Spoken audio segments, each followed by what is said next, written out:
सिद्धाणं नमो आयर्याणं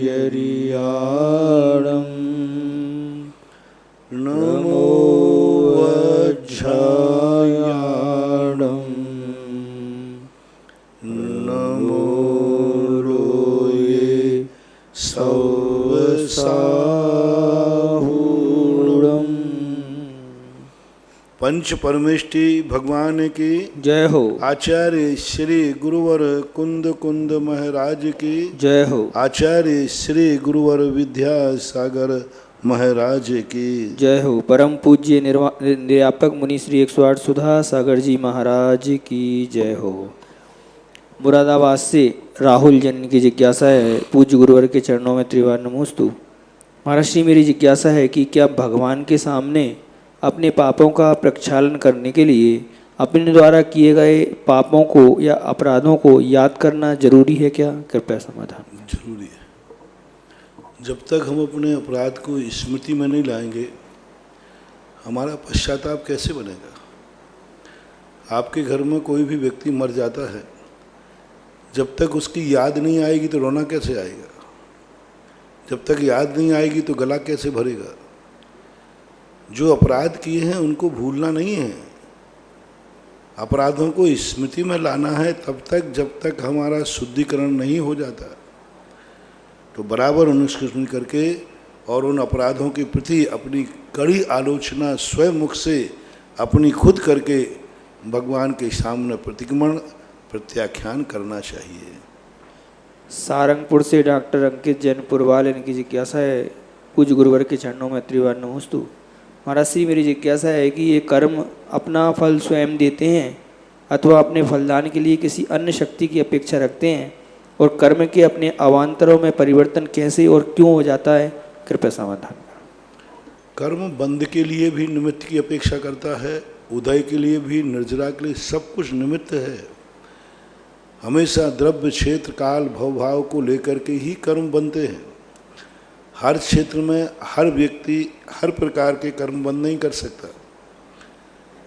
हर क्षेत्र में हर प्रकार से हर कर्मों का उदय नहीं आ सकता। कितने कर्म हैं जिनको उदय में आना है लेकिन क्षेत्र नहीं है, वे उदय में नहीं आएंगे। कितने कर्म हैं, जैसे मान लीजिए किसी का नीच गोत्र कर्म का उदय आना है, वो देव पर्याय में है, क्या करेगा? आएगा उदय में, वो उसके लिए उदय पर रूप हो जाएगा। नरकों में उच्च गोत्र का उदय नहीं आना। बहुत सारे कर्म, सभी कर्म जितने भी हैं, चाहे उनका बंध हो अथवा उनका उदय हो अथवा उनकी निर्जरा हो, सब कोई ना कोई किसी ना किसी निमित्त की अपेक्षा करते हैं।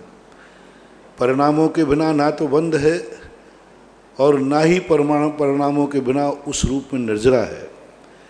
निर्जरा जो सविपाक निर्जरा होती है, वो भी कोई ना कोई निमित्त तो लेती ही है। यदि निमित्त नहीं लेंगे तो उत्कर्षण अपकर्षण हो जाता है। तो आत्मा के परिणामों के ये जो करण हैं, 10 प्रकार के करण, संक्रमण आदि जो करण हैं, ये सब जीव के परिणामों पर आश्रित है। जीव का परिणाम ही बंध का कारण है। बज्जदि कम्मम जैन दु आसवधि जैन कम्मम परिणामेण पुणो सबिन्नयो भावा सबो जुनुत्तो दब्बा कम्मा समणो परो होदी। पूज्यवर लेमिचंद महाराज ने द्रव्य संग में कितनी बढ़िया बात कही। आसवधि जैन कम्मम परिणामेण जैन सुभिन्नयो, परिणाम यानी जो परिणाम है आत्मा के, वही कर्म के आश्रम में कारण है। और उन्होंने बंध के लिए भी वही कारण बनाए। बज्जदि कम्मम जैन दु परिणामेण पुण्य सुभिन्न, जो कर्म बनते हैं, बज्जदि कम्मम जैन दु छेदन परिणाम स्वभाव बंधोसु, ऐसा कुछ एक गाथा दी है कि कर्मों का बंध भी परिणाम से है, सब कुछ परिणाम का है। पर आगे संबर की बात भी उन्होंने यही कही। पूरी 4 गाथाओं में द्रव्य संग्रह की ये 4 गाथाएं, द्रव्य संग्रह एक ऐसा छोटा ग्रंथ है कि यदि तुम अच्छे से उसको पढ़ लें तो हमें बहुत कुछ सिद्धांत का ज्ञान हो जाएगा। आश्रव, बंध, संबर और निर्जरा के लिए उन्होंने 6-7 गाथाएं कही और कितना बढ़िया व्यवस्थित ढंग से घटाया। संबर और निर्जरा के लिए उन्होंने परिणामों के ऊपर डाल दिया। संबर किससे होता है? परिणामों का संबंध सारा आत्मा का परिणाम है, चेतन परिणाम है। जो कम्मा सा सव निरोहिणो हेतु सो भाव संबरो कलु, यह भाव संबर है। दब्बा समणो निरोहिणो हेतु आदि आदि कहा, यानी जो भाव संबर है वह तो आत्मा का परिणाम ही है। निर्जरा में उन्होंने ऐसी बात कह दी। तो ये सारी की सारी चीज़ों के लिए अपने परिणामों के ऊपर आश्रित है, कहीं कुछ नहीं है। हमारा परिणाम जो चाहे वह कर सकता है। लक्ष्मी नगर दिल्ली से रोहित जैन की जिज्ञासा है, पूज्य महाराज श्री के चरणों में परिवार सहित त्रिवार नमोस्तु। महाराज श्री, मेरी जिज्ञासा है कि बहुत सारी शांति धारा हैं। एक शांति धारा में सुदर्शन महाराज चक्र विक्रम सत्य तेजोबल शौर्य वीर शांति, तो महाराज जी सुदर्शन महाराज शब्द किसके लिए आता है, कृपया समझ। पहले भी बता चुके, सारी शांति धाराएँ बनती जाती हैं, कोई भी असली चीज़ की नकली चीज़ जरूर बनेगी। आप तो जो पूरी बड़ी बड़ी शांति धारा है उसी पर एकाग्रता करो, कंसंट्रेशन करो, वही बीजाक्षर सब कुछ है। दुनिया भर के आजू, जब तुम्हें अच्छी दुकान मिल गई है तो आप क्यों देखते हो कि बाजार में नकली दुकानें कितनी खुल गई? उन नकली दुकानों के संबंध में तो मतलब क्या है? जब तुम्हें असली दुकान मिल गई, गारंटेड दुकान मिल गई, सब कुछ सही मिल गया और बताने वाला भी मिल गया, करने वाला भी मिल गया, और हाथ कंगन को आरसी क्या, पढ़े लिखे को फारसी क्या, सारा जगत देख रहा है इन सब शांति धाराओं में चमत्कार किसमें हो रहा है। सारा संसार देख रहा है कौन सी शांति धारा से अतिशय हो रहा है। सारा संसार, इसको कुछ पूछने की जरूरत ही नहीं, कुछ चीज़ें पूछी नहीं जाती, देखी जाती है। आज सबको देख लिए, सारे संसार में जितना लाभ जो बृहत बड़ी शांति धारा है उससे हो रहा है और कोई से हो ही नहीं रहा, लाभ ही नहीं हो रहा। आपके खुद देख लीजिए। तो अभी सब चीज़ें प्रैक्टिकल में आ चुकी हैं। जो इतनी शांति धारा चल रही है इनको गौण करो और अपनी प्राचीन शांति धारा पर ध्यान दो। सुदर्शन महाराज के संबंध में कई लोग अलग अलग अर्थ लगाते हैं। सुदर्शन चक्र यानी वहाँ कोई भट्टारक थे सुदर्शन नाम के, वो आते हैं। कई लोग हिंदीकारों ने सुदर्शन से ले लिया शांतिनाथ भगवान, कि शांतिनाथ भगवान चूँकि चक्रवर्ती थे, उनके सुदर्शन चक्र था, इसलिए शांतिनाथ भगवान का विशेषण है सुदर्शन चक्र। नहीं महानुभाव, किसी भी आगम शास्त्र में शांतिनाथ को सुदर्शन चक्र के नाम से नहीं पुकारा गया। लेकिन ले रहे हैं हिंदीकार अपनी, कई बार क्या होता है हिंदीकार अपनी बात को थोपने के लिए संस्कृत के शब्दों को तोड़ मरोड़ करते। अरे कोई आगम में लिखा है क्या? कहीं भी किसी को रेफरेंस तो दो कि फलाने स्थान पे आया है शांतिनाथ भगवान का नाम सुदर्शन महाराज था। अब सुदर्शन महाराज शब्द, अब चक्र को महाराज कहो तो कहो। और शांतिनाथ भगवान के जीवन में मैंने पूरा शांति पुराण देखा, उनके नाम में कहीं सुदर्शन नहीं आया है। तो अब ये सब चीज़ें मनगढ़ंत लोग करते जा रहे हैं। आप तो यही बात समझो महानुभाव, आपको जो शांति धारा दी गई है, बड़ी बताई गई है, उसी की महिमा मैंने जानी है, उसी को मैंने प्रैक्टिकल किया है। और आप सबसे, आपको सब मालूम है, आज 20-25 साल के अंदर ये शांति धारा जब से दुनिया के सामने आई है, लाखों लाखों लोगों ने इसको अपने जीवन में जिया है, प्रैक्टिकल किया है। इसलिए आप वही करें, इन सबको छोड़ दें। महाराज श्री, छोटी सी जिज्ञासा ऐसी से मेरी उत्पन्न होती है। महाराज जी, जितने भी चक्रवर्ती होते हैं उनको जो चक्र रत्न प्रकट होता है, तो क्या हर चक्रवर्ती के चक्र रत्न का नाम अलग अलग होता है? नहीं, सुदर्शन चक्र ही बोलते। सभी चक्र का नाम सुदर्शन चक्र के नाम से ही संबोधन है। सिलवानी से संतोष कुमार जैन की जिज्ञासा है, पूज्य महाराज श्री के चरणों में कोटि कोटि नमोस्तु। महाराज श्री, मेरी जिज्ञासा है कि कई बार आपने प्रवचन में कहा है तपेश्वरी सो राजेश्वरी और राजेश्वरी सो नरकेश्वरी, तो महाराज जी इस नरकेश्वरी को बदला नहीं जा सकता, तो फिर तप करना व्यर्थ है? तपेश्वरी से राजेश्वरी और राजेश्वरी से नरकेश्वरी, फिर इनका पूछना है कि हम तप क्यों करें, तप करना व्यर्थ है हमारा? नहीं, ऐसा नहीं है। तपेश्वरी से राजेश्वरी और राजेश्वरी से फिर तपेश्वरी पे नहीं आए तो नरक है। वो कहानी तपेश्वरी से राजेश्वरी और राजेश्वरी में ही मर गए, सो नरकेश्वरी है, ऐसा है। लेकिन जो तपेश्वरी से राजेश्वरी मर करके जो 7 परम स्थान कहे गए ना, उनमें व्यक्ति राजा बनता है, चक्रवर्ती बनता है, लेकिन मरता नहीं उसमें। मरने के पहले वो छोड़ करके पुनः तप में आ जाता है। तो ऐसा करने से फिर दुर्गति नहीं होती। ऐसा है। सहारनपुर उत्तर प्रदेश से संध्या जन की जिज्ञासा है, पूज्य गुरुवर के चरणों में त्रिवार नमोस्तु।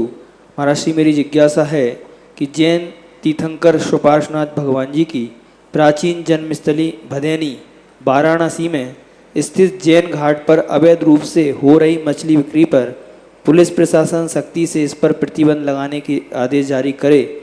जैन घाट की दीवार पर बड़े बड़े अक्षरों में अहिंसा परमो धर्म लिखा हुआ है और वहीं पर हाँ मछली बिक्री होने से बड़ा पाप कुछ और हो नहीं सकता। महाराज जी, आपके उपदेश और मार्गदर्शन से हो सकता है ये कार्य ठीक हो जाए, कृपया समाधान करें। जो वहाँ बनारस में रहने वाले लोग हैं, प्रशासन है, उस संबंध में नरेंद्र मोदी वहाँ के सांसद हैं और आप लोग मिलकर के यूनियन बना करके और नरेंद्र मोदी से बात की फरियाद करेंगे तो हो सकता है, क्योंकि कानून की बात कानून से ही हो सकती है। चूँकि जैन दर्शनों ने उन घाटों को उतना महत्व नहीं दिया है। वैष्णव दर्शन लोग तो देते हैं, जैन दर्शन कभी कदम उठाते ही नहीं। 1 लाख निर्णय हैं पुलिस के पास जो फॉलो नहीं होते, क्योंकि कोई उस पर क्लेम नहीं करता।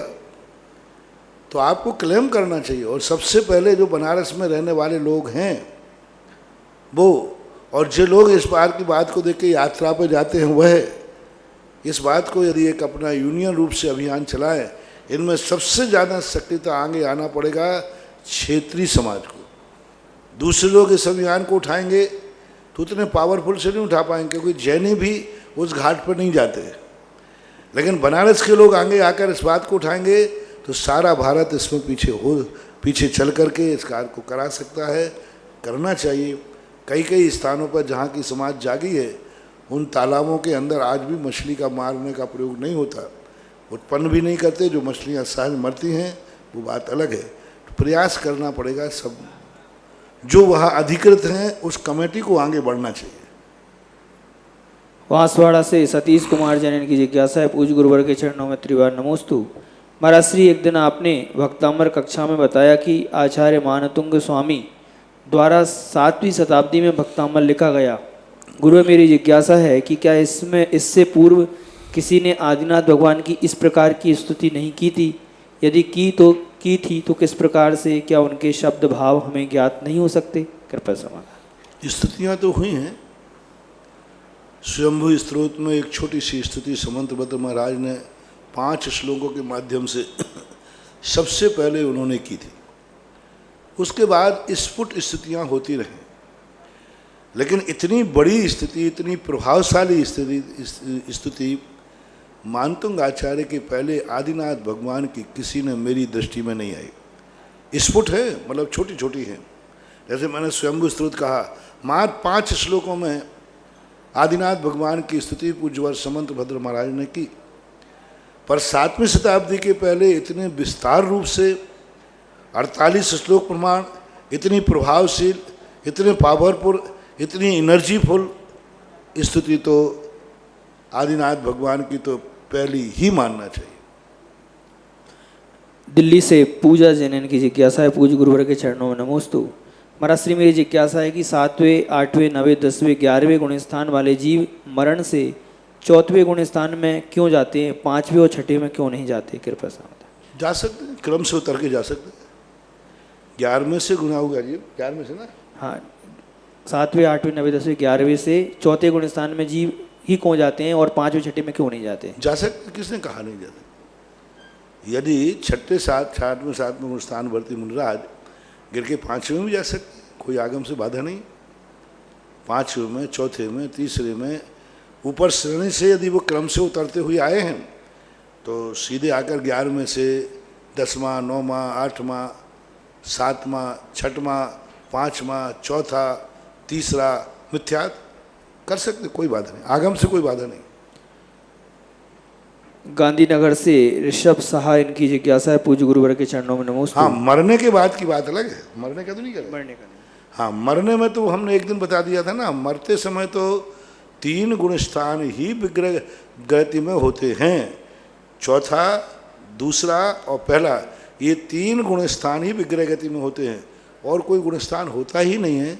मरण की अपेक्षा तो ठीक है, लेकिन वैसे तो जा सकता है। गांधीनगर से ऋषभ शाह, इनकी जिज्ञासा है, पूज्य गुरुवर के चरणों में नमोस्तु। महाराज जी, हम रोज भक्तामर जी का पाठ करते हैं, लेकिन रिद्धि मंत्र की जगह हर काव्य के पीछे हम ओम रीम श्रीम क्लीम एम बड़े बाबा अरहम नमा ऐसा बोलकर कर सकते हैं क्या? इसमें बोलने में कोई बाधा तो नहीं? कृपया समाधान करें। क्योंकि वो भक्तांबर का पूरा आदिनाथ भगवान का सूत्र है, बोलने में कोई बाधा नहीं, बोला जा सकता है। सिंगापुर से अचिंत जैन, इनकी जिज्ञासा है, पूज्य गुरुवर के चरणों में त्रिवार नमोस्तु।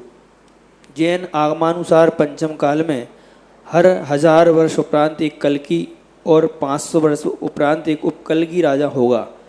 महावीर स्वामी के मोक्ष को 2700 वर्ष के आसपास हो गए हैं। अगर हम थोड़ा सा हिसाब लगाएं तो पहला कल्की 6ठी शताब्दी के आसपास और उपकल्की 11वीं शताब्दी के आसपास होना चाहिए। प्राचीन जैन ग्रंथों के वर्णनों के अनुसार कल्की का एक ऐतिहासिक व्यक्तित्व है जिसका शासनकाल महावीर के मोक्ष 470 ईसा पूर्व के 1000 साल बाद यानी कि गुप्तों के 6ठी शताब्दी ईसा के पूर्व में होना चाहिए था। क्या कृपया महाराज जी ये सही है? कृपया समाधान करें। अब ये इतिहास बड़ा विचित्र है। कल्कियों के संबंध में एक बार और पहले प्रश्न आया था, अशोक जी पाटिल ने पूछा था, लेकिन अब इस संबंध में हम कुछ भी नहीं बोल सकते क्योंकि ये कुछ भी घटित नहीं हो रहा है। इतिहास है, इतिहास का बड़ा विचित्र है। पूज्यवर वीरसेन स्वामी महाराज ने जो इतिहास प्रस्तुत किया, व्यक्ति दहल जाता है। भगवान महावीर स्वामी को मोक्ष जाए हुए अभी एक सबत वो दिया है जो आज की अपेक्षा लगाते हैं तो 1600-17,000 वर्ष हो चुके भगवान महावीर को मोक्ष गए। एक में 9,000, एक में 17,000, 18, यदि 17,000 वर्ष मोक्ष गए हो गए, फिर लगाओ अब कल्कियों को कैसे घटाओगे। अभी अपन बना रहे हैं कि 2,500-3,000 वर्ष ही हुए, लेकिन एक मत ये भी है कि 17,000 लगभग वर्ष हो चुके हैं भगवान महावीर स्वामी को। एक मत के अनुसार 11-12 हजार वर्ष हो चुके हैं और एक वर्ष के अनुसार 3, और तीनों मत भगवान पूज्यवर वीरसेन स्वामी ने धवला में एकत्रित किए। उनसे पूछा भगवान एक बताओ क्या है, तो वो क्या कहते, ये एलाचार्य का शिष्य इस संबंध में अपनी जिह्वा नहीं हिला सकता कि इसमें सही क्या है, क्योंकि इतिहास है। तो जब ये बड़े बड़े पूज्य महाराज लोग ऐसी बातें, उनकी जिह्वा नहीं हिल रही है, तो मेरी जिह्वा तो हिलने का सवाल ही नहीं है। इस संबंध में बहुत सारे विकल्प हैं। हिस्ट्री, ज्योग्राफी ऐसा ही विचित्र विषय होता है। अशोकनगर से निर्मल जैन, इनकी जिज्ञासा है, पूज्य महाराज श्री के चरणों में नमोस्तु। महाराज श्री, देवों के 4 प्रकार बताए हैं, उसमें ज्योतिष देव, वैमानिक देव अलग अलग बताए, तो फिर मुनि श्री ज्योतिष देवों में वैमानिक देव होते हैं, इसके बारे में कृपया समझाएं।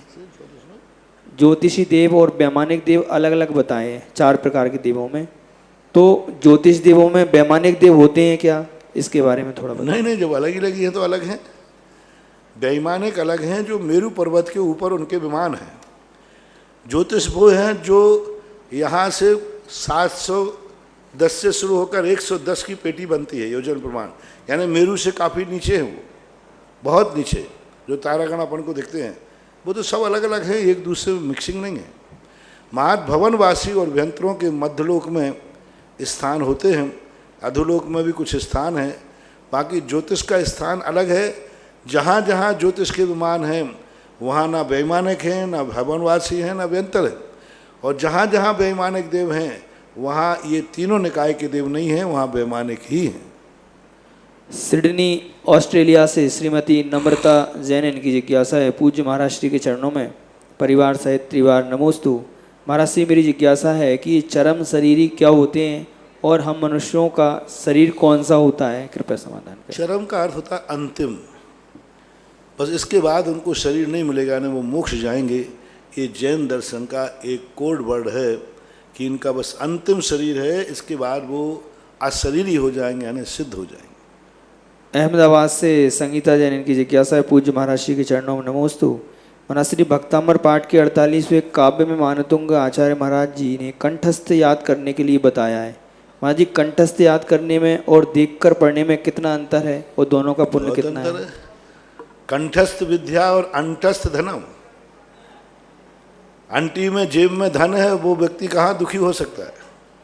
कंठस्थ विद्या है, अब शास्त्र कहीं गुम जाए, कहीं चला जाए तो क्या होगा। एक शिष्य था, उसने बड़ी मुश्किल से सब शास्त्रों को यहाँ वहाँ से लिखकर के पढ़ करके एक किताब तैयार की। किताब तैयार करके वो गुरु के पास गया, शायद विवेकानंद जी के जीवन की घटना है, और उन्होंने पूरी किताब पढ़ ली गुरु जी ने। और जैसे उसने पूरी किताब लिखी, उसने सब इतना मेहनत की थी, उसने 10-25 साल में वो किताब तैयार की, और बड़ा खुश था उसने, आज मैंने किताब। और गुरु जी के पास गया, गुरु जी मैंने एक किताब लिखी। गुरु जी ने किताब पढ़ ली और वो किताब लेकर पढ़ करके समुद्र में यात्रा कर रहे थे गुरु और चेले। उन्होंने उसको समुद्र में फेंक दिया। समुद्र में फेंकते ही वो रो पड़ा, बोले महाराज जी ये क्या, वाह गुरु जी ये क्या किया, मेरी ज़िंदगी की साधना है, ये है वो है। अब वो रोने लगा तो गुरु जी ने कहा क्या बात है, लाओ कागज पेन लाओ। जो उसने लिखा था वो सारी की सारी पुनः कॉपी करके उसको लिख के दे दी। बोले इन कागजों और किताबों में मत भरोसा करो, अपने कंठस्थ पे ध्यान रखो, अपनी बुद्धि पे ध्यान रखो।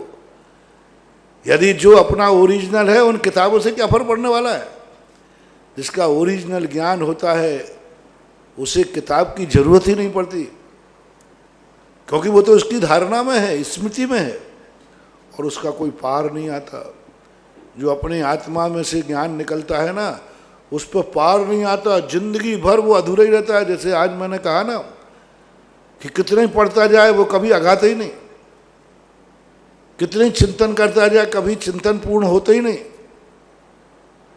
तब कहीं जाकर के तुम्हारा ज्ञान का क्षोभ बढ़ सकता है। तुम्हारा चिंतन कभी पूर्ण नहीं होना चाहिए। एक श्लोक को भी कभी ये मन में महान न बनाए, इस श्लोक को मैंने पूरा अर्थ लगा लिया। यदि तुम्हारे मन में ये भाव आ गया कि इस श्लोक का मैंने पूरा अर्थ लगा लिया, समझना तुम्हारा विकास रुक गया। हमेशा ये सोचना चाहिए मैंने इस श्लोक का कुछ आंशिक अर्थ लगाया है, क्योंकि इस श्लोक में तो अनंत अर्थ भरा हुआ है, अनंत अर्थ भरा हुआ। गाथा में एक अनंत अर्थ होता है, अंत तो कभी पा ही नहीं सकते। इसलिए कंठस्थ विद्या तो होना ही चाहिए। पेंडर रोड छत्तीसगढ़ से वेद चंदन पत्रकार, इनकी जिज्ञासा है पूज्य महाराज समाधि के समय जंगलों में कंठस्थ विद्या ही काम आती है। हाँ, वहाँ पर समाधि का समय अब आँखों से तो देखने में आ नहीं रहा है, किताब उठेगी नहीं, अब कंठस्थ कुछ किया नहीं तो समाधि कैसे करोगे। जिनेंद्र वर्णी थे एक, उन्होंने पंचविंशति की एकत्व सप्तति करके एक अध्याय है, बस उसी ने उनकी समाधि कराई। पढ़ तो सकते नहीं थे, कुछ नहीं कर सकते थे, बस वो एकत्व सप्तति का पाठ और ध्यान करते थे, क्योंकि वो उनको पूरा कंठस्थ था। तो समाधि के लिए तो हर व्यक्ति को कुछ ना कुछ ग्रंथ कंठस्थ रखना चाहिए। पेंडर रोड छत्तीसगढ़ से वेद चंदन पत्रकार, इनकी जिज्ञासा है पूज्य महाराज श्री के चरणों में त्रिवार नमोस्तु। महाराज श्री भक्तामृत स्तोत्र की महिमा की व्याख्या आपके मुख से सुनकर हम सब अभिभूत हैं। पढ़ तो बरसों से रहे थे, मगर समझ आपसे सुनकर हो रहा है। महिमा की व्याख्या करते हुए आपने बताया कि अपनी निंदा करना भी पर की प्रशंसा है, पर आत्म प्रशंसा पर निंदा या अवमानना मानना चाहिए। महाराज जी, यह अर्थ धर्म क्षेत्र के साथ जीवन के प्रत्येक व्यवहार में आत्मसात करना चाहिए। मगर महाराज जी, वर्तमान युग में उच्च पद पर पहुँचते ही आत्म प्रशंसा पर आनंदित होते हैं। वे यही नहीं ठहरते, वरन पर निंदा भी अधिकार पूर्वक करते हैं। जैसे उच्च पद पर पहुँचते ही वे प्रवृत्ति बढ़ती जाती है, और तो और सार्वजनिक मंचों से भी ऐसा किया जाता है। मेरी जिज्ञासा है कि ऐसा करने पर कौन से कर्म का बंध होता है, कृपया समाधान करें। परिणाम होता है तभी तो लिखा है। दो प्रकार की निंदा होती है, एक अधिकृत निंदा और एक अनधिकृत निंदा। यानी हमें अधिकार का गुरु है, वो शिष्य की निंदा कर सकता है, पिता है बेटे की निंदा कर सकता है। एक दूसरी बुराई की निंदा, व्यक्तिगत नाम से कोई मतलब नहीं, ये कहना ये बुराई जिसमें है वो निंदनीय है। शास्त्रों में आया, सप्तविष्णु को पापी कहा, निंदा की गई, घोर निंदा की गई। मूढ़ कहा, अज्ञानी कहा, नरकगामी कहा, कितनी निंदा पूरे शास्त्रों में भरी पड़ी है। तो बुराइयों की निंदा करना ये निंदा की कोटि में नहीं आता। यदि बुराइयों की निंदा नहीं की जाएगी तो इस संसार से बुराइयां कैसे दूर भागेंगी। इसलिए बुराई की निंदा करने में कोई बाधा नहीं है और बुरे आदमी की निंदा करने में कोई बाधा नहीं। शास्त्रों में 5 पापों में 5 लोगों के नाम लिखे, 5 लोगों के नाम लिखे, 5 पापों में लिखा है। व्यसनों में 7 व्यसनों के नाम लिखे, व्यसनियों के नाम लिखे, बड़ी निंदा के साथ लिखे। तो जब किसी बुराई और बुरे आदमी की निंदा की जाती है, बस फर्क इतना है कि आप निंदा क्यों कर रहे हो, उसको सुधारने के लिए अथवा दूसरों को सुधारने के लिए। और दूसरों को सुधारने के लिए निंदा की जा रही है और आपका परिणाम दूसरों को सुधारने का है तो निंदा की कोटि में नहीं आता। लेकिन सामने वाले का अभिनय करने के लिए, नीचा दिखाने के लिए की जा रही है तो बराबर वो निंदा है और निंदा की कोटि में आती है। मुंबई से विजय जैन, इनकी जिज्ञासा है, मुनिश्री के चरणों में त्रिवार नमोस्तु। महाराज श्री, मेरी जिज्ञासा है, पूर्व में कभी आपने शायद कुछ ऐसा बताया था कि किसी उत्सुक व्यक्ति की जिज्ञासाओं को नज़रअंदाज करने, वचने नज़रअंदाज करने या चिढ़कर गुस्सा करने से कषाय बंद होता है। महाराज श्री, भगवान महावीर स्वामी ने अनेकानेक प्रश्न पूछने पर भी उनका ऐसा व्यवहार नहीं हुआ और उन्होंने सब प्रश्नों के समभाव से पूर्ण उत्तर दिए जो जनवाणी में थे। क्या ये सत्य है? कृपया समाधान कर। नहीं, ऐसा कोई जरूर नहीं। समाधान हुए हैं, लेकिन समाधान का अर्थ कि हर प्रश्न का उत्तर ही दिया जाए, ऐसा कोई नियम नहीं है। बहुत सारे लोगों के प्रश्न उसके बाद भी रह गए हैं। तो ऐसी बात नहीं कि समाधान का, हर जिज्ञासा का समाधान करना ही चाहिए, ऐसी बात नहीं है। तुम यद्वा तद्वा प्रश्न करोगे तो क्या करेंगे? मर्यादा के विरुद्ध प्रश्न करोगे तो उसका भी जवाब देंगे क्या? नहीं। और कुछ कुछ कदाचित गुरु यदि हैं तो ऐसी शंका करने वाले पर आक्रोश भी कर सकते, उसको डांट भी सकते, फटकार भी सकते। भगवान की बातों को मुनियों पे मत लगाओ। भगवान भगवान है, गुरु नहीं है। गुरु डांट भी सकते हैं, गुरु फटकार भी सकते हैं। गुरु तुम्हारी बात का उत्तर ना भी देवें, तुम कितने ही प्रश्न करो, नहीं बोलना, उनको नहीं बोलना, नहीं देंगे प्रश्न उत्तर। तो शिष्य के प्रश्न का उत्तर गुरु नहीं दे रहे तो उनको कसाय मत मानना कि इनके मन में कसाय है। तुम्हारा उत्तर नहीं देना ही तुम्हारी पढ़ाई है, तुम्हारा उत्तर नहीं मिलना ही तुम्हारी शिक्षा है। गुरु अनेक प्रकार से शिक्षा देते हैं। एक तो वो प्रश्न का जवाब करते तो दे देते हैं, लेकिन जब शिष्य उद्दंड होता है, उनकी विचारधारा के प्रतिकूल होता है, तो वो उत्तर देना बंद कर देते हैं। उत्तर नहीं देना ही उसका सबसे बड़ा काम है। इसलिए कोई जरूर नहीं, लेकिन उसको कसाय नहीं कह सकते। अरे हमने तो जो प्रश्न किया आपको समाधान करना चाहिए और समाधान नहीं करते, इसका अर्थ है आपके मन में कसाय है, मेरे प्रति द्वेष है। ये आरोप आप गुरु पर नहीं लगा सकते, ये आरोप आप अपने माता पिता पर नहीं लगा सकते। माँ बाप ने बच्चे से बोलना बंद कर दिया, देखो हमारे मम्मी पापा कितने कसाई हैं, मेरे से नहीं बोल रहे। नहीं, ये उनकी कसाई नहीं है, यही तुम्हारे लिए शिक्षा है कि नहीं बोलना ही सबसे बड़ी शिक्षा है। हाँ, हमारे आचार्य जी कहते ना, कभी कभी जवाब नहीं देना ही लाजवाब। बहुत सुंदर। परम पूज्य आचार्य गुरुदेव श्री विद्यासागर जी महाराज की जय। परम पूज्य निरापक श्रवण मुनि पुंगव श्री सौदासागर जी महाराज की जय।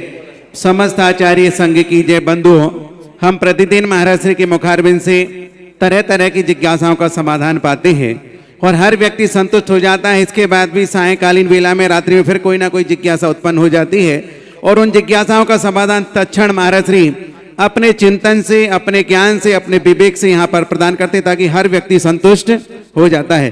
तीर्थ क्षेत्र पर चल रही बहुत सारी योजनाओं में आज भी बहुत सारे भक्तों ने अपनी भावनाओं को विकसित किया है। स्वर्ण कार्य के लिए अजय सरिता अभिनव अदिति जैन कल्याणी कोलकाता 2500 रुपए की राशि। 5100 गुरु भक्त परिवार श्रीमती मंजू महन टोंगिया चित्तौड़गढ़ 5100 रुपए की राशि। और असीम कालीन भक्तांबर जो विधान बिजौलिया में चल रहा है, उसके लिए यहाँ के भक्तों ने तरुण जैन के जन्मदिन के उपलक्ष्य में 25 जनवरी को भक्तांबर विधान अशोक विहार दिल्ली वाले कराएंगे, ऐसी भावना उन्होंने भाई है। असीम कालीन भक्तांबर का क्रम जो कल हम सुन रहे थे, जब चांदखेड़े की महिमा महाराज ने गाई और चांदखेड़े के भक्तों के मन में भी भक्ति उमड़ करके आई, तो असीमकालीन भक्तांबर चांदखेड़े के लिए राशि जैन पत्नी तरुण जैन के जन्मदिवस के उपलक्ष्य में अशोक बिहार दिल्ली वालों, देखो एक बात ध्यान रखना, आप भले ही पूरे नाम भेजो, हम कार्यालय में लिखा देंगे, लेकिन यहाँ पर 1 या 2 नाम ही घोषित करेंगे, बाकी आपका पूरा नाम कार्यालय में अंकित कर दिया जाएगा। असीमकालीन भक्तांबर में विनय कुमार, सुदेश, संदीप, शिल्पी जैन, जयपुर बापू नगर, इन्होंने भी अपना नाम स्वीकृत किया है।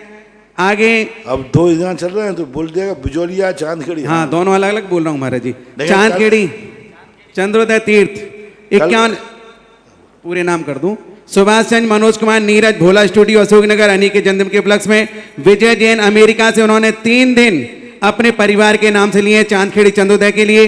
श्रीमती संगीता प्रमोद जी बड़जात्या गुवाहाटी, 1 दिन अजित कुमार, पंकज कुमार माओवाली गुना, 1 दिन शीतल जैन पीएचडी विद्यार्थी जय कुमार शीतल किरण मुंबई निवासी, इन्होंने प्रदान किए हैं।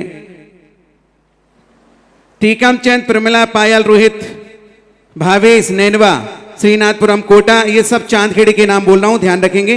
ज्ञानी चंद, मनीष, आशीष, अंकित, आकर्ष, चौबे परिवार साड़ोरा, श्रीमती रेवती कमल सिंगई मुंगावली, माणक चंद, लाड़देवी, संजय बीना, विवेकानंद नगर कोटा, सलिल सौरभ बड़जात्या, नेमी नगर कॉलोनी इंदौर, श्रीमती अंगूरी मनीषा, मनीष सीए, सकरार जिला झांसी, राजेश, सोनल, ओमान सिंह, नवान सिंह, आनंद डायग्नोस्टिक सेंटर तलवंडी कोटा, पिंडारमिया, प्रदीप, रतनलाल, मीठालाल नौगामा, पंचोरी, जतिन, निमित, सुभाष जी नौगामा, अनिल, श्रीमती उषा, सलामतपुर, रायसेन भोपाल, अभय कुमार, सुधा जैन, संदीप, जयंत जैन सागर से।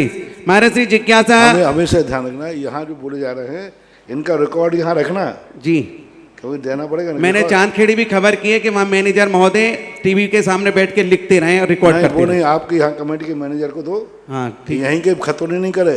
हमारे जब तक मैं बैठा हूँ तब तक सारे भारत तीर्थ क्षेत्र का कमेटी का कार्यालय यहीं है जी, बहुत अच्छा। हाँ, पिछली बार ऐसी गलती हो गई कि सांगानेर की बालिका छात्रावास के नाम बोले, यहाँ वालों ने नोट नहीं बोलेगा, हमारा काम थोड़ी है, हम तो बिजोलिया वाले लगेंगे। तो जब तक मैं बैठा हूँ अभी तक, जब तक मैं बैठा हूँ तपोदा क्षेत्र ये सेंट्रलाइज है। हाँ, अभी सारे भारत का कार्यालय यहीं है।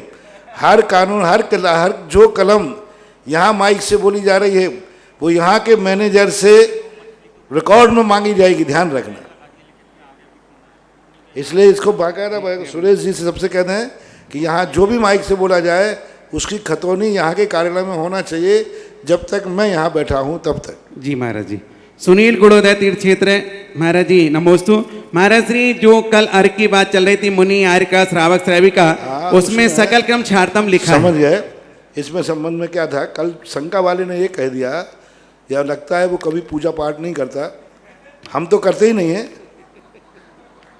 हाँ, तो उसने क्या कह दिया कि महाअर्घ के अंदर आर्यिका को, श्रावक श्राविका को भी अर्घ चढ़ाया गया है, तो चढ़ाया जाना चाहिए। तो हमने कहा था नहीं चढ़ाया जाना चाहिए था, और ऐसा लिखा है तो महाअर्घ ही नहीं, बल्कि सत्य ये है कि मुनि, आर्यिका, श्रावक, श्राविका नाम सकल कल्प क्षयार्थम अनर्पलब्ध।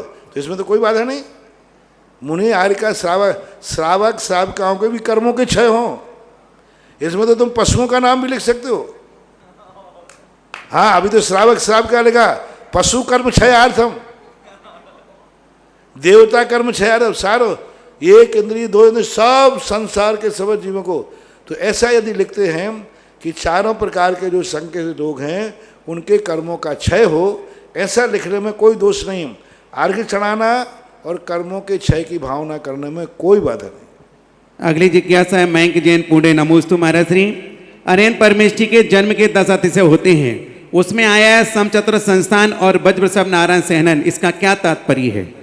समचतुर संस्थान उनका एक विशेष प्रकार का अतिशय होता है, उत्कृष्ट रूप से, सर्वोत्कृष्ट रूप से, उसमें और भी विशेष रूप से। देखो क्या विशेषता है, समचतुर संस्थान में सुंदरता एक होती है। भक्तांबर के अंदर इस बात का संकेत दिया। लोग कहते हैं कि समचतुर संस्थान तो सभी लोगों के होते, चौथे काल में बहुत सारे लोगों के हो सकते हैं, नहीं भी होते हैं, भोग भूमि में सभी के होते, तो इसको अतिशय में क्यों लिया? तो मैंने कहा इसका अतिशय का अर्थ बहुत है कि इनकी सुंदरता अलग प्रकार की होती है। एक सुंदरता वो है जिसको देखते ही मन बिगड़ जाता है, लेकिन भगवान की सुंदरता एक ही है कि उनकी सुंदरता देख करके बिगड़े हुए मन सुधर जाते। यही शांत राग रुचि भी परमाणु भिस्तम निर्मापितस्त्र भुवनैक ललाम भूतो। देखो कैसी बात है, हे भगवान आपके ऐसे कैसे परमाणु हैं, आप इतने सुंदर हो, आपको देख करके किसी के मन में विकार भाव नहीं आता, राग भाव नहीं आता। आपके मन को आपको देख करके भी ऐसा भीतराग भाव आता है कि राग भी भाग जाता है। तो ऐसा ये अतिशय उनका होता है कि समचतुर संस्थान होकर के भी वह विकारादि भावों में कारण न बन के वीतराग भाव में कारण बनता है। समचतुर संस्थान का अर्थ होता है उनकी शक्ति वज्रमय होती है, लेकिन उनकी शक्ति संसार के पाप कार्यों के लिए नहीं होती, युद्ध आदि के लिए नहीं होती, मारने काटने को नहीं होती। वह शक्ति उनके नियम से तपस्या के लिए लगती है। इस प्रकार का अतिशय मान लेना चाहिए। वसंती साहेब भीलवाड़ा, नमोस्तु गुरुवर।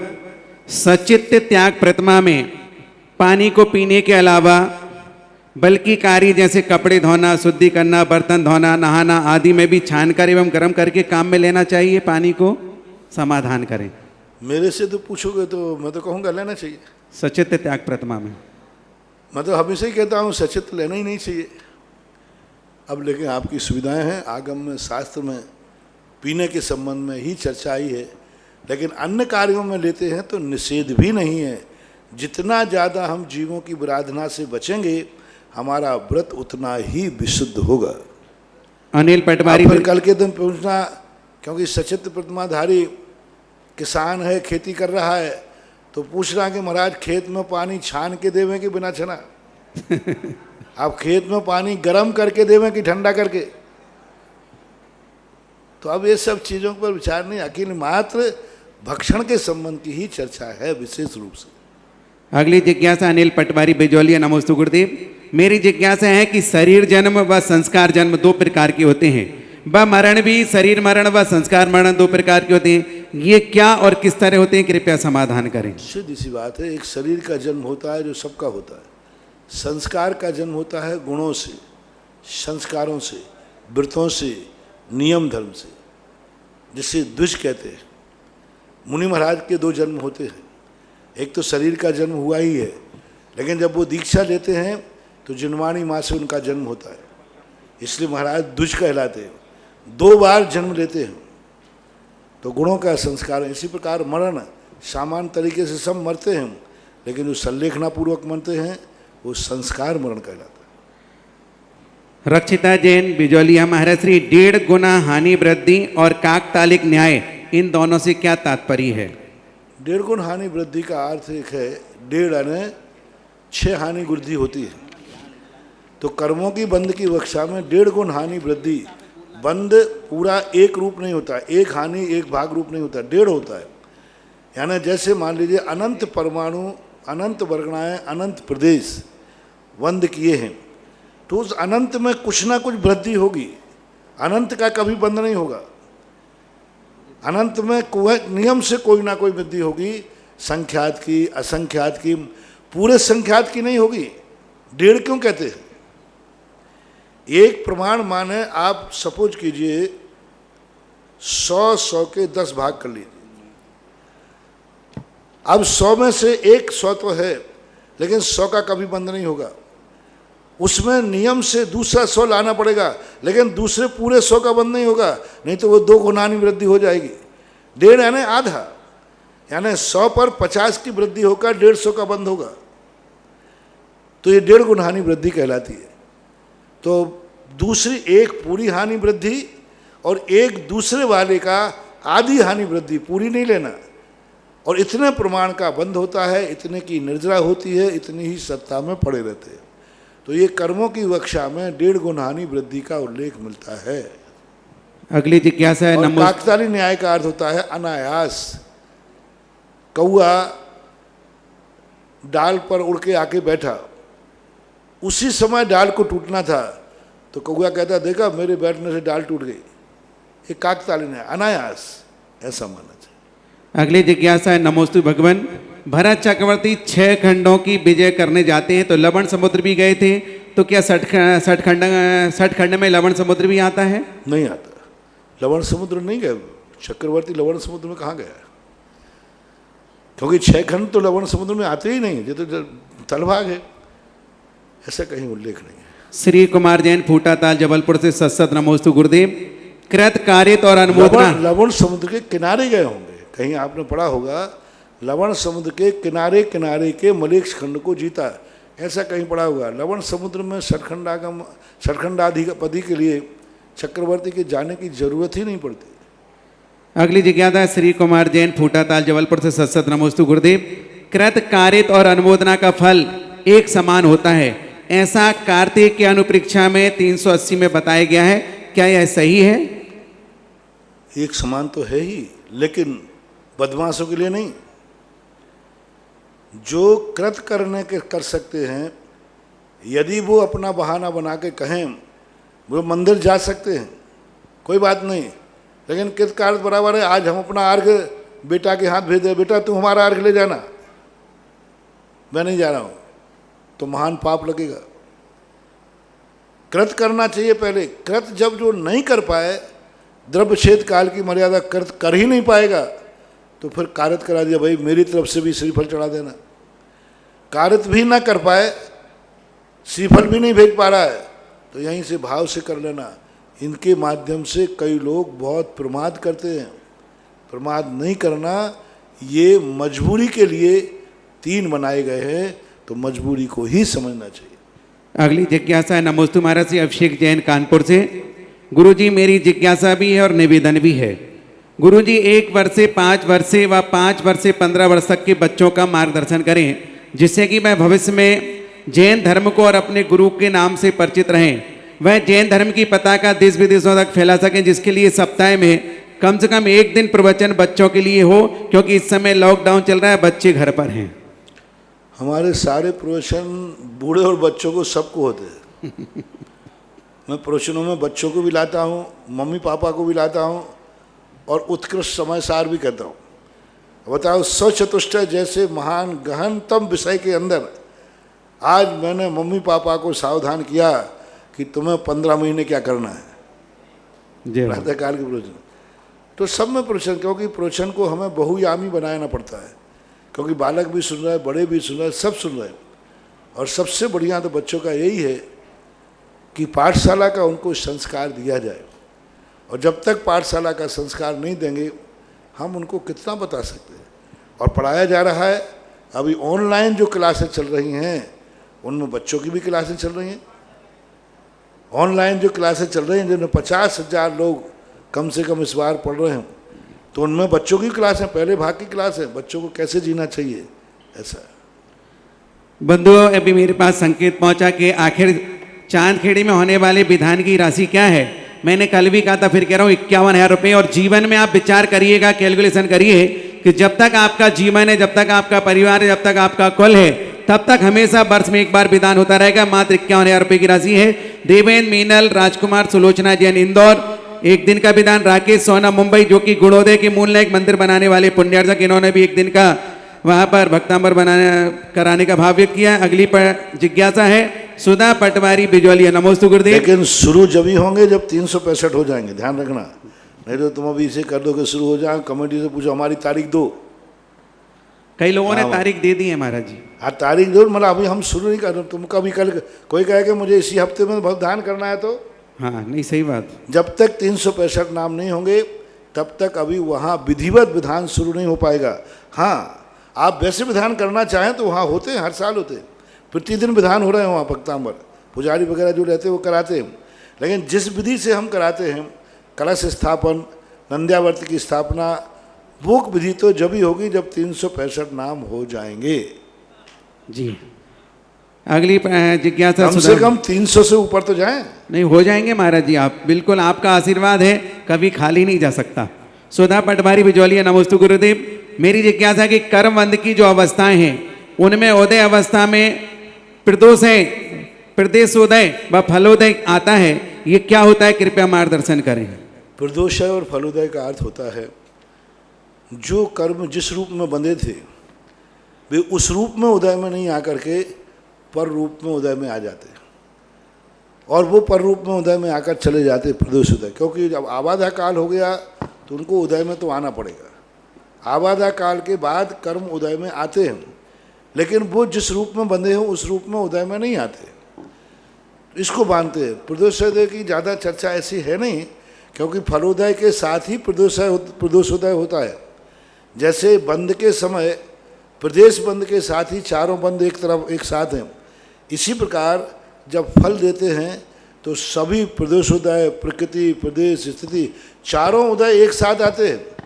फिर भी गौमठ सार के अंदर एक प्रदोषोदय की चर्चा अलग से की गई और वहाँ पर इस बात का संकेत किया कि तीर्थंकर प्रकृति का प्रदोषोदय माना जाए, लेकिन वहाँ तीर्थंकर प्रकृति शब्द नहीं दिया है। लगा सकते हैं ऐसा कैसा प्रदेशोदय कि उसके प्रदेशोदय उदय आने से 6 महीने पहले से वज्र कपाट हो जाना, रत्न वृष्टि होना या जन्म होना, लेकिन ये सब अनुमान से चिंतन है। आगम में प्रदेशोदय का कोई विशेष रूप से कथन अलग से नहीं मिल रहा है, जिसमें फल शक्ति तो ना हो लेकिन प्रदेशों का उदय हो ही नहीं सकता। जो भी प्रदेश उदय में आएगा वो कुछ ना कुछ अनुभाग शक्ति तो लिए रहेगा ही रहेगा, ऐसा माना। विजय जैन, मुंबई। नमोस्तु गुरुदेव। महाराज श्री, धर्म का संक्रमण से बचाव, इसका वैज्ञानिक और तार्किक कारण जानना बहुत महत्वपूर्ण है। काय का? धर्म का संक्रमण से बचाव, इसका वैज्ञानिक और तार्किक कारण जानना बहुत महत्वपूर्ण है। क्या ये कारण तर्कसंगत लगता है? किसी भी संक्रमण में खास वायरस के चिपकने का प्रथम महत्व है, तो क्या बीतराग, अपरिग्रह, बैराग, मोह, स्वार्थ, त्याग आदि यानी संसार में वृत्ति इस चिपकने के दोष को कम करके संक्रमण में फायदा देगा? समझ में नहीं आया। धर्म संक्रमण का अर्थ क्या? धर्म का संक्रमण से बचाव, इसका वैज्ञानिक और तार्किक कारण। संक्रमण से बचाओ, धर्म का संक्रमण से बचाओ। धर्म का संक्रमण से बचाओ, कौन से संक्रमण से? कोरोना से? हाँ, लिया होगा, कोरोना भी जोड़ा। किसके संक्रमण से बचना चाहते आप? धर्म कभी संक्रमित तो नहीं होता और धर्म पे कभी संक्रमण का प्रभाव नहीं पड़ता। धर्म अपने आप में एक स्वतंत्र पर्याय है, वो मिट जाता है। अब यहाँ संक्रमण को पहले आप खोलिए कि धर्म का संक्रमण आप क्या कहना चाहते हैं। आपकी ऊंची प्रश्न है, शायद मुझे समझ में नहीं आ रहा हो, थोड़ा खुलासा कीजिए। जी, अगली जिज्ञासा है जम्बू जैन बिजौलिया। नमोस्तु गुरुदेव। गुरुवर, मेरी जिज्ञासा है, आचार्य गुरुवर दीक्षार्थी को दीक्षा देने के पश्चात बोलते हैं, मैंने दीक्षा दे दी है, अब आप स्वयं ही पेपर तैयार करो और स्वयं ही नंबर दे, में मेरी इस परीक्षा में नकल करने की पूरी छूट है, इसके पीछे क्या आशय है? इसके पीछे एक ही आशा है कि गुरु दीक्षा देते हैं, गुण स्थान नहीं। हमने आपको दीक्षा दे दी, सबको सुविधाएं दे दी। अब आपको कितना लिखना है, कितना पढ़ना है, स्वयं जांचना। नकल करने की छूट इसलिए दे दी गई कि तुम मेरी पूरी नकल कर लेना कि मैं कैसे सामायिक करता हूँ, तुम कर लेना। मैं कैसे प्रतिक्रमण करता हूँ, मैं कैसे आहार करता हूँ, कैसे सोता हूँ, कैसे, ये पूरी नकल मुनिराज को छूट है। लेकिन नकल करने के बाद भी पेपर कम से कम फिर तो सही लिखो। लेकिन ऐसे बुद्धू चंद भी कुछ होते हैं जो नकल करने के बाद भी पास नहीं हो पाते। उनको किताब भी दे दी जाए कि ये किताब पकड़ो, तो वे उसमें से ही नहीं निकाल पाए, क्योंकि उन्होंने साल भर किताब को पढ़ा ही, उनको यही पता नहीं कि किताब में ये वाक्य कहाँ लिखा हुआ है, क्योंकि पढ़ा ही नहीं है। तो मुनि व्रत में ये कहा कि आप पूरी नकल मेरी करिए, और करना ही चाहिए गुरु को। और फिर नकल करने के बाद फिर आप पेपर लिखिए, और जब नकल करके ही पेपर लिखा है तो मैं क्या जांचूं, तुम्हें ही जांच लो। क्योंकि जब किताब में ही से उतारा है पूरा, तो अब क्या? तो गुरु की नकल करने के लिए छूट दी गई उन्होंने। नकल करने की पूरी छूट है, यानी आप मेरी पूरी चर्या का आप नकल कर सकते हो। मैं तुम्हें नकल करते हुए नहीं कहूँगा ये नकल करते हुए पकड़ा गया। जैसे तुम्हारे लोकक में नकल पड़ जाए तो उसका रेस्टिकेशन कर देते हैं, हमारे यहाँ नकल करने की छूट है। और बल्कि जो गुरु की नकल करता है वो अच्छा माना जाता है, उसके नंबर भी अच्छे आते हैं। इसलिए नकल करने की पूरी छूट है। अपना पेपर लिखिए, स्वयं जांचिए, मैंने दीक्षा देना थी, मैंने दीक्षा दे दी। नीलम जैन, कोटा। नमोस्तु महाराज जी। नरक गति और नरक आयु, त्रियंच गति और त्रियंच आयु में क्या अंतर है? गति एक निरंतर बंद चलता था, हमारे निरंतर परिणाम होते हैं, तो वे निरंतर परिणाम चलते जाते हैं। उनमें हमें छूट मिलती है परिवर्तन करने की। जैसे आपके लोगों के टेस्ट होते हैं, अब टेस्ट होने में एक टेस्ट में यदि मान लो बीमार हो गया, फेल हो गया, तो कोई ज़्यादा खास प्रभाव पड़ने वाला नहीं है, दूसरे टेस्ट में अच्छे नंबर ला देगा। लेकिन जो वार्षिक परीक्षा है फिर उसमें यदि तुम्हारा गड़बड़ हो गया तो फेल है। इसी प्रकार गतिबंध जो अपने परिणामों से होता है, इसको हमें सुधारने का मौका मिलता है, सुधार लीजिए। लेकिन आयुबंध यदि हो गया फिर आप अपना गतिबंध नहीं सुधर सकता। इसलिए त्रियंच गति और त्रियंच आयु, त्रियंच गति पाप प्रकृति है और त्रियंच आयु पुण्य प्रकृति है। त्रियंच गति में कोई जाना नहीं चाहता, लेकिन त्रियंच गति में पहुंचने के बाद कोई मरना नहीं चाहता, मरना नहीं चाहता इसलिए पुण्य प्रकृति है, ऐसा माने। कुमकुम जैन दिल्ली, नमोस्तु गुरुदेव। मंगलाष्टक में सबसे आखिरी लाइन में व्यापार रहता शब्द आया है, इसमें व्यापार शब्द का क्या अर्थ है, कृपया समाधान करें। क्या है? वो भेज रहा हूं मंगलाष्टक में सबसे आखिरी लाइन में व्यापार रहता शब्द आया है।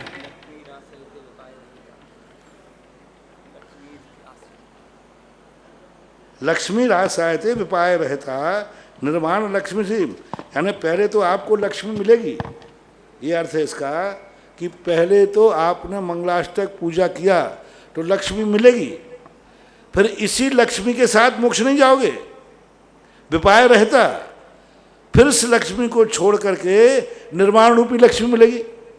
यानी दोनों लक्ष्मी को प्राप्त कराने की चर्चा की है इन्होंने कि इस पूजा से, इस मंगलाष्टक से दोनों लक्ष्मी मिलेंगी, लेकिन दोनों लक्ष्मी एक साथ नहीं रहेंगी। पहले आपको ये लक्ष्मी मिलाएगा संसार की, फिर विपाय रहता, फिर इस लक्ष्मी से रहित करेगा, फिर मोक्ष लक्ष्मी दिलाएगा, ये अर्थ है उस। रिकॉर्डिंग के लिए तैयार रहेंगे। अगली जिज्ञासा सपना जैन, तिलक नगर, इंदौर। महाराज श्री नमोस्तु। हमारे परिवार की तरफ से बारमान रामायण देखते हुए मेरे दिल में एक गंभीर प्रश्न जागा कि सबको लड़वाकर शूर्पणखा ना जाने कहाँ चली गई, उसका उल्लेख तक नहीं हो रहा है कहीं भी, जबकि संपूर्ण घटनाक्रम में उसकी वजह से ही शुरू हुआ, भाइयों और भतीजों के मरने पर भी नहीं आई। इस शंका का समाधान करें। देखो, महिलाओं के संबंध में मत उलझाओ, ये भगवान ही मालिक है, इनको कुछ भी नहीं कह सकता, ये कहाँ गायब हो जाएं और कहाँ आ जाएं। त्रिया चरित्रम पुरुषस्य भाग्यम देवो न जानाति कुतो मनुष्य। अब क्या कहें, नहीं है ठीक है, अब है प्रसंग तो कहीं ना कहीं रहा है। अब देखो आपके शास्त्रों में देख लें, तीर्थंकर की दीक्षा के बाद तीर्थंकर की माता पिता का क्या होता है, कोई उल्लेख नहीं। तीर्थंकर की माता दीक्षा के बाद उनकी पत्नियों का क्या हुआ, पूरे शास्त्र देख लिए मैंने कि ऋषभदेव ने दीक्षा ली तो नंदा सुनंदा उसके बाद कहाँ गायब हो गई। ना उनको दीक्षा लेते दिखाया गया, ना उनको आरिका बनते दिखाया गया, ना जिंदा रहते दिखाया गया, ना मरते दिखाया गया, कुछ नहीं दिखाया गया। अब नंदा सुनंदा कहाँ गई? अच्छा, जब दीक्षा लेने के बाद भगवान के मरूप देवी और नाभिराय कहाँ गए, कब उनका मरण हुआ, क्या हुआ, कैसा हुआ, कोई चर्चा नहीं।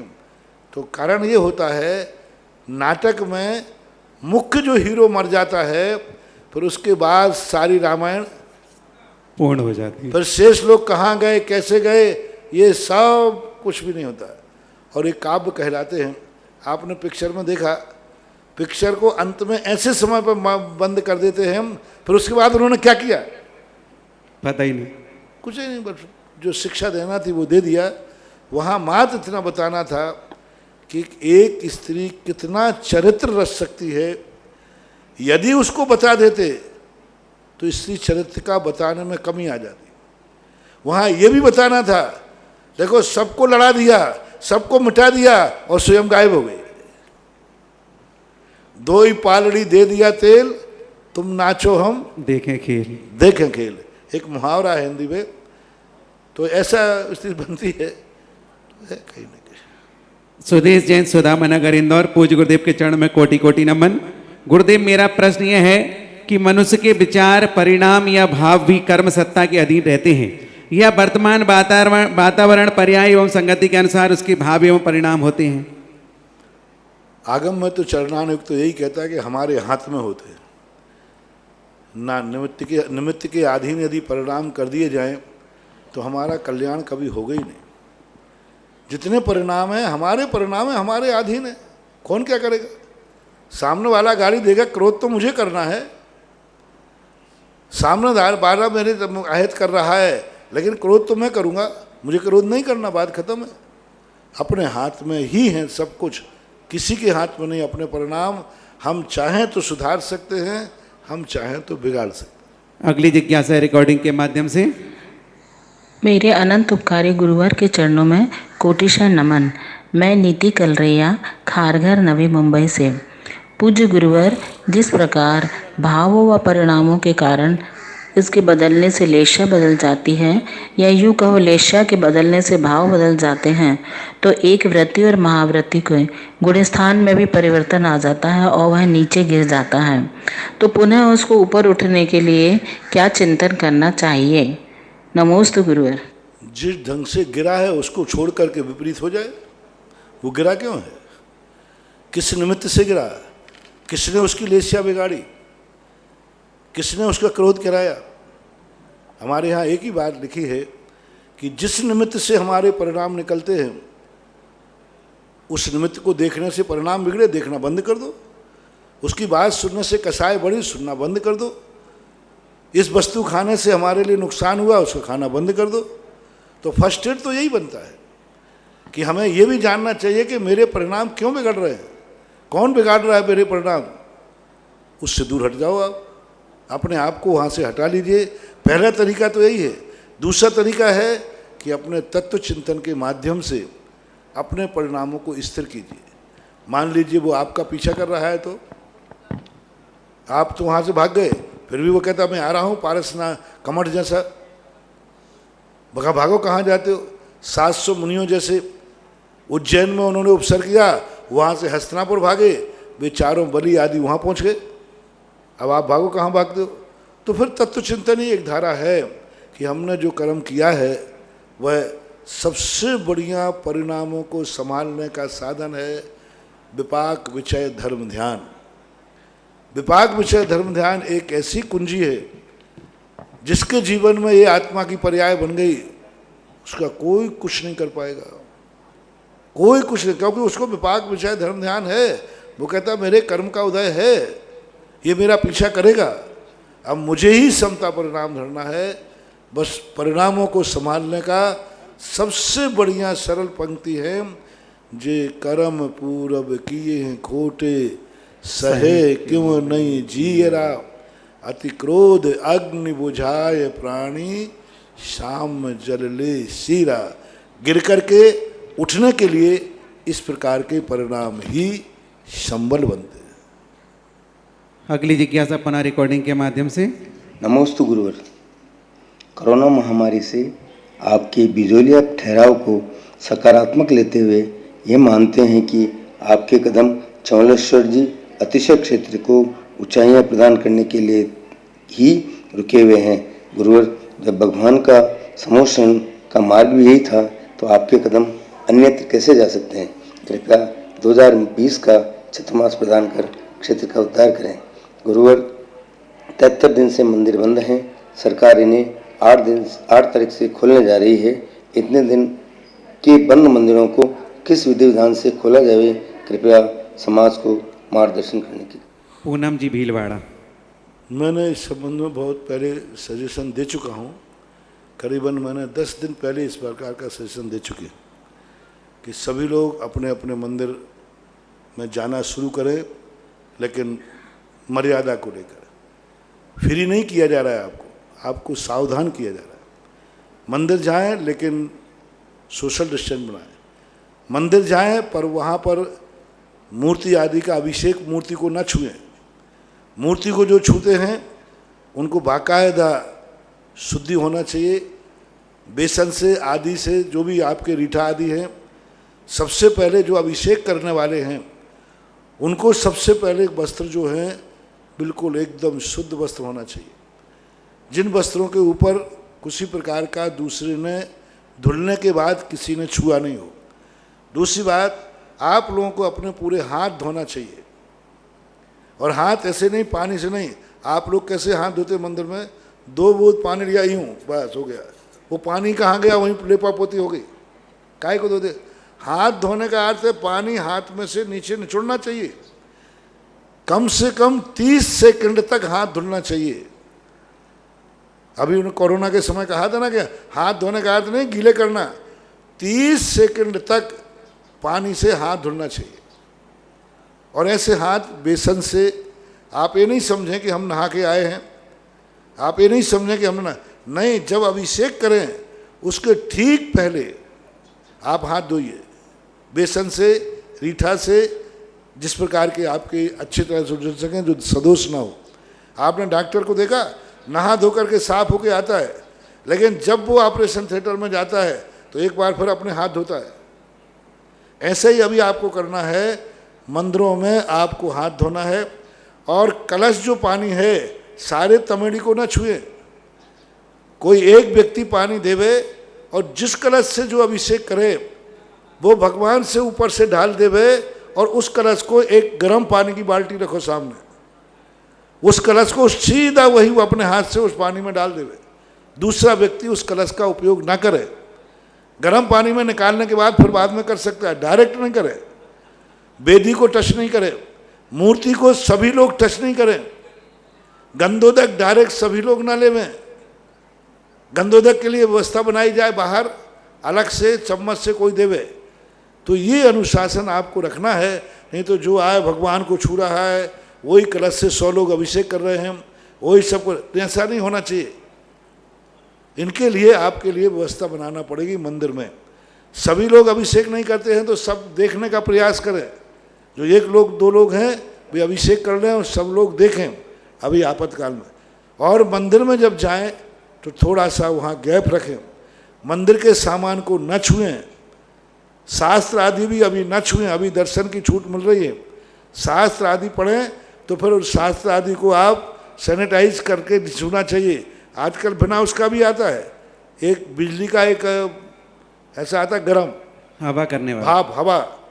तो जिस शास्त्र को आप उठाएं, बहुत से उसमें कोई दोष नहीं है, कोई हिंसा नहीं है उसमें, मुझे दिखाया था यहाँ पर।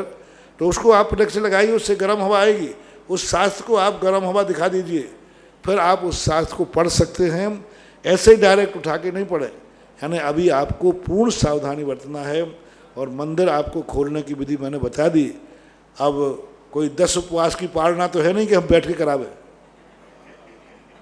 हाँ, मंदिर खोलेगी और खुली गए, लोग जा रहे हैं। और 8 तारीख से बताते हैं कि गवर्नमेंट भी विधिवत घोषणा करने वाली है।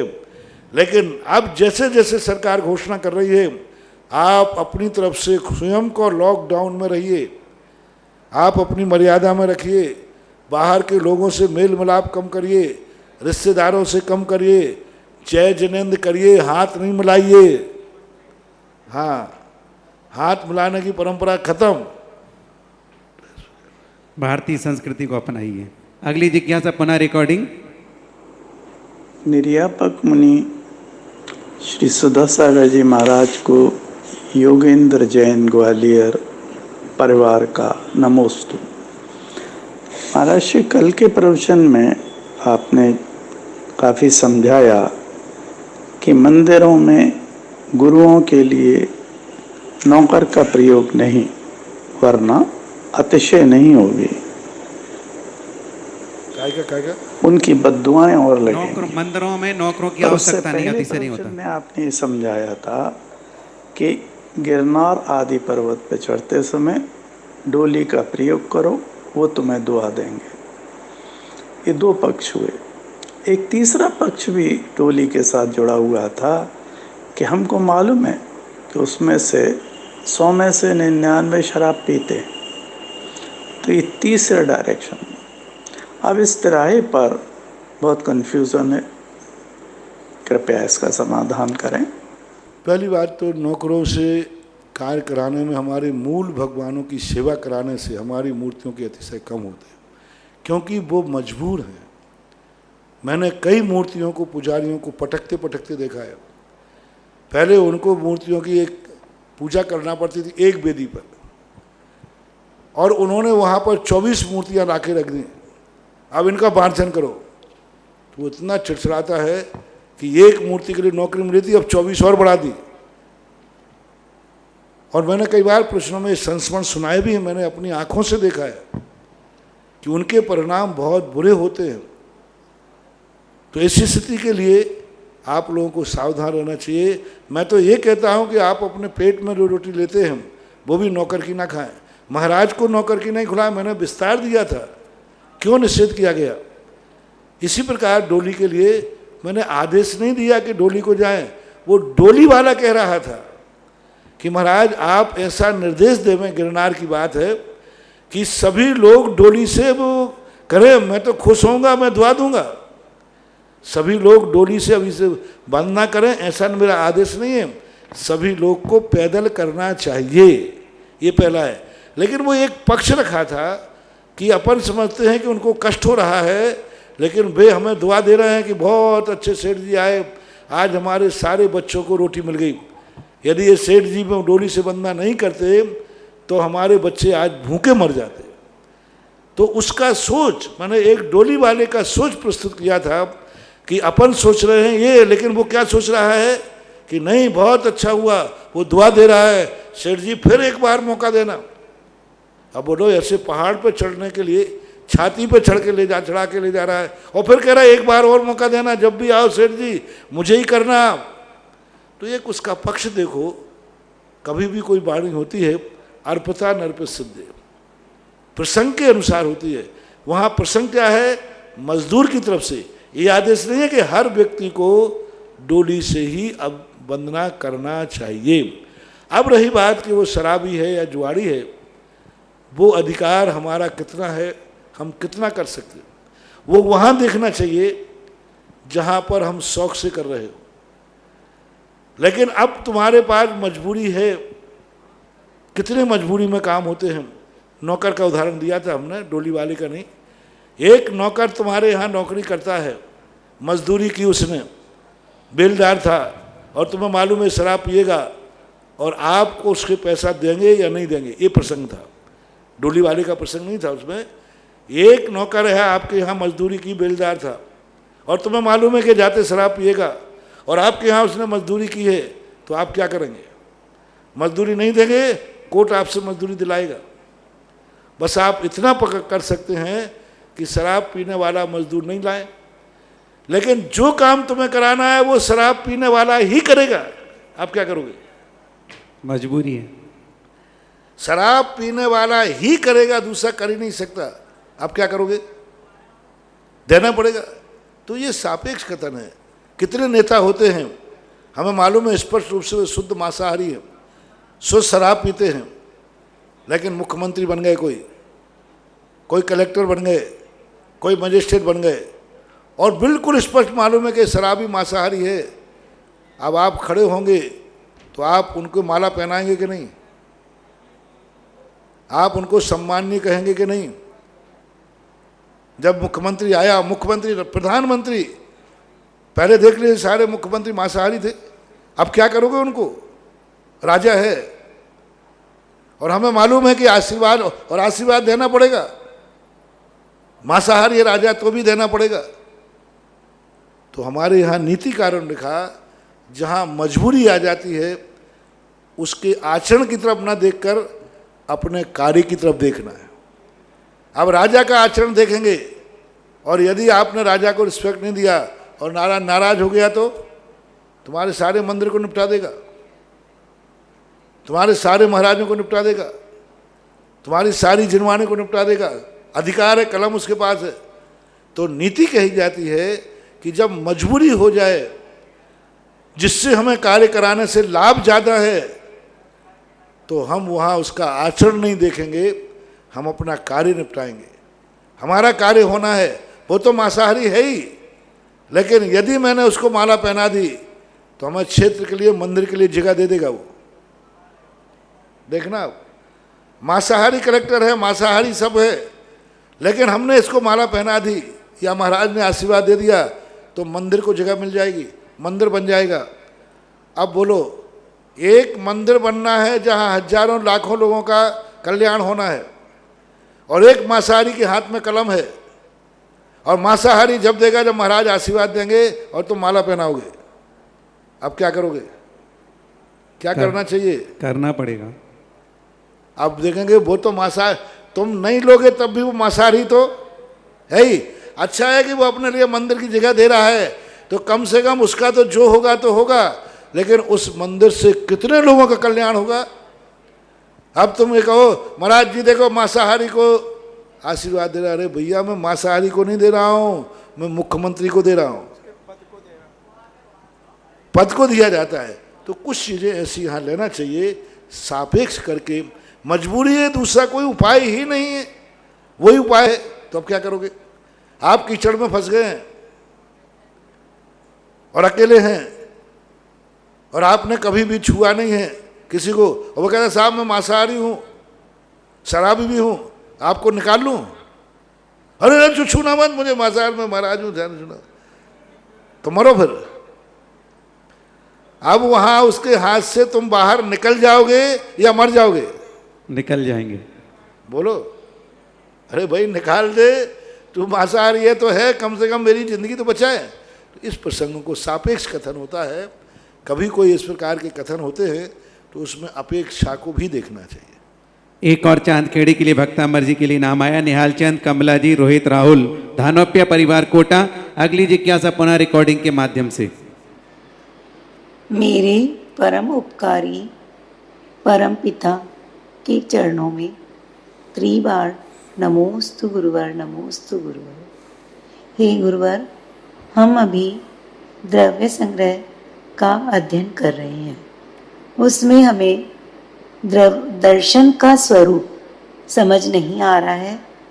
कृपा करके उसे समझाने का कल प्रश्न जवाब दे दिया, इसी प्रश्न कल की शंका है। मेरे पास आज भी फोन आया कि हमारी जिज्ञासा या तो कट नहीं, गया कल होगा। मैंने समाधान कर दिया था, बार बार नहीं कट गया होगा शायद वो कल। यही का यही समाधान था दर्शन के। अगली जिज्ञासा है रिद्धिमा जैन, दिल्ली। परम उपकारी गुरुवर के चरणों में मेरे परिवार की तरफ से कोटि कोटि नमोस्तु।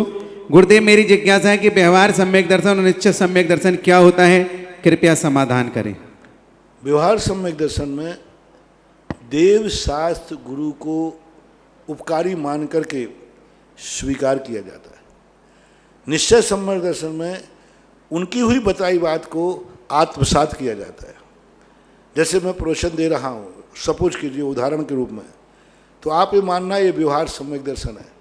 आप मान रहे महाराज जी इसलिए बैठे आप कि महाराज जी हमें कुछ तत्व निर्णय देंगे, सत्य बोलेंगे, हमारा कल्याण होगा, तो ये व्यवहार सम्यक दर्शन है।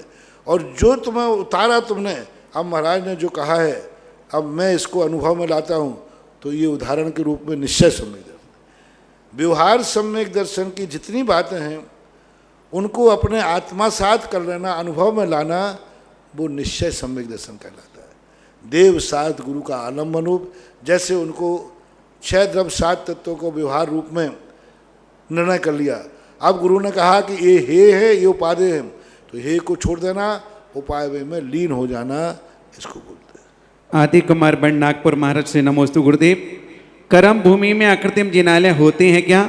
मुक्तागिरी में जो वाटरफॉल है, झरना है, उसके नीचे वाले मंदिर को लोग अकृत्रिम मंदिर कहते हैं, क्या यह सही है? नहीं, गलत बात है।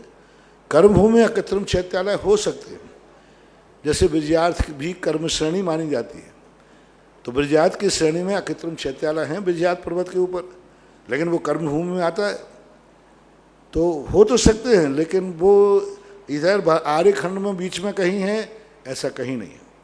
मात्र विजयार्थ की श्रेणी में अकृत्रिम चैत्यालय होते हैं, ये सब कल्पनाएं मात्र हैं, ऐसा नहीं है। आदिनाथ दिगंबर जैन सुबोधय अतिशय तीर्थ क्षेत्र बीनागंज से महाराज श्री, पूरी समाज ने आपके चरणों में निवेदन करते हुए आग्रह किया है कि आपका इस लॉकडाउन के दौरान सबसे नज़दीक बीनागंज पड़ेगा, आपका चातुर्मास सुबोधय तीर्थ क्षेत्र, और ऐसी भावना के साथ उन्होंने निवेदन भेजा है। ठीक है, अच्छी बात है। और आचार्य भी तुम्हारे पास में ही बैठे हैं। दोनों बराबर बैठेंगे। अगला राजेश जैन, उज्जैन, महाराज श्री नमोस्तु। रत्नाकरण श्रावकाचार है, कट गया। चलिएगा, जिज्ञासा समाधान का कार्यक्रम यहीं पर पूर्ण होता है। आरती के लिए तैयार रहेंगे। इसके पहले जिनवाणी स्तुति। जिनवाणी स्तुति। जिनवाणी की